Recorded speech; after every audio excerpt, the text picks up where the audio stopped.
মাস হয়ে গেল পানিতে ডোবা, কোনো খোঁজ খবর কেউ আজ পর্যন্ত কোনো নেতা ফেতা আসাও নাই, নেয়ও নাই। আমরা ওই ঘর বাড়ি ছাড়ি বাড়িতে থাকি, রান্না চুলাও নাই, কিছুই নেই। এইভাবে আমরা কাটাইতে থাকি। এই অবস্থা থেকে বাঁচার উপায় কি, মানে কি কারণে আপনারা পানি আটকাচ্ছেন একটু যদি বলতেন চাচা। আচ্ছা, এই যে আপনারা যে বান্দা খাল কাটতে গেছেন, খাল হুলি খালে কাটেন, তা পানি তো নামে না। দয়া করে একটু কাটতে দেন যাতে জনগণ বাঁচতে পারে, আমরা সবাই বাঁচতে পারি। এই চেষ্টা আপনারা করেন, দয়া আল্লাহ আপনাকে বলে। ঠিক।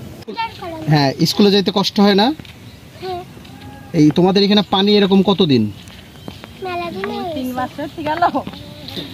এই পানি পানি পানি কমার কোনো ব্যবস্থা নাই? ঠিক আছে, এর কি সুষ্ঠু সমাধান হবে না? এই জায়গায় নেই, এই এলাকায় নেই, এই এলাকায় সমাধান নেই। তাই বিপদে পড়লেও দেখে না। ডুমুরিয়া উপজেলার দুটুদিয়া, রঘুনাথপুর এবং রংপুর ইউনিয়নের একটা বিস্তীর্ণ এলাকার পানি, বৃষ্টির পানি এই ডোরবেন রেগুলেটর দিয়ে যায়।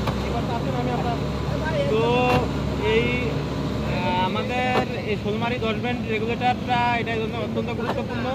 কিন্তু আপনারা জানেন যে সমুদ্র থেকে আসা প্রচণ্ড পরিমাণে পলি এই শোলমারি নদীটাই ভরে গেছে, অরিজিনাল শোলমারি নদীটাই ভরে গেছে, এবং সেই প্রচণ্ড পরিমাণ পলি দিয়ে এই ডোরবেন রেগুলেটরের সামনে যে ডাইভারশন টানে এটাও পুরোপুরি ভরে গেছে। সবচেয়ে বড় চ্যালেঞ্জের বিষয় হলো যে আমরা কাটি একটা জোয়ার, অনলি একটা জোয়ার যদি যায় তো যে পরিমাণ কাটি তার চেয়ে বেশি পলি জমে যায়। যে কারণে আমরা প্রচণ্ড কর্মযজ্ঞ করার পরেও আমরা এই পানি নিষ্কাশনে এখনও সফল হয় নাই। এখন আমরা তারপরে সামগ্রিকভাবে এই এলাকার জনপ্রতিনিধি চেয়ারম্যানরা, উপজেলা প্রশাসন এবং পানি উন্নয়ন বোর্ড সবাই মিলে আমাদের যে কর্মযজ্ঞ, আমরা একটা ভাসমান সেবার কাজ চলমান আছে, একটা সাইডে আছে, ওটা একটু যান্ত্রিক ত্রুটি হয়েছে, ওটা করবে, তাতে কিছু ড্রেজারও কাজ করবে, এবং লোকাল মানুষজনও আমাদের হেল্প করে এই পলিটা সহযোগিতা করবে। তো আমরা আশা করছি যে এই সামগ্রিক প্রচেষ্টায় আমরা এই প্রকৃতির বিরুদ্ধে যুদ্ধে আমরা ইনশাল্লাহ জয়ী হব। ধন্যবাদ।